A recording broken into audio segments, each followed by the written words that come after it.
À partir d'aujourd'hui, samedi 26 août à midi, toute circulation est absolument interdite dans les rues et sur tout le territoire de la commune de Pornic et sur la partie de la Birochère Joli Séjour. Quiconque contreviendrait à ces règlements risquerait d'être fusillé.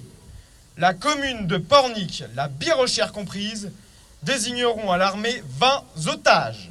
Ce récit glaçant est celui des 20 otages porniquais. L'assistance venue se souvenir de cette page d'histoire est nombreuse. La commémoration a lieu à l'endroit même où, il y a 70 ans, les nazis ont mis en joue les porniquais. Les Alliés évitent Saint-Nazaire, évitent Pornic évidemment, et une poche est en train de se constituer. Les porniquais vont donc rester sous le joug allemand pendant 9 mois de plus, et les officiers allemands de la place veulent marquer un peu leur pouvoir en prenant la famille Polonneau, en menaçant de les tuer, et puis en prenant aussi 20 otages et toute la population rassemblée sur la place, les maisons fouillées, on en fait brûler, exploser.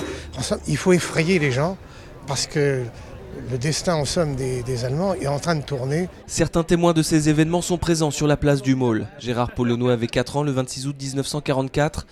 Aujourd'hui, il tient à saluer la mémoire de son père, héros de la résistance, et de ses compagnons d'armes. Il faut bien comprendre que, heureusement qu'il y a eu des hommes comme mon père, des résistants, qui à cette époque-là, il avait 33 ans, en pleine force de l'âge, qui combattaient le nazisme, qui étaient des patriotes, qui combattaient pour la liberté.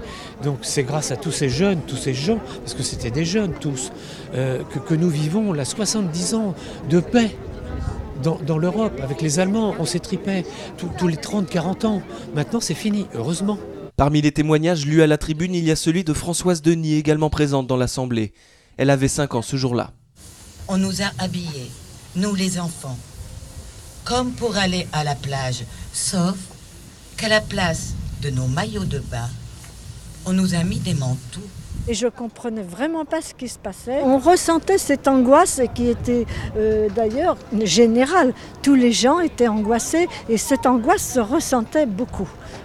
Et moi, c'est ce que je retiens de ce jour-là. Moi, les soldats, j'en avais pas peur parce que je les voyais tous les jours dans Pornic.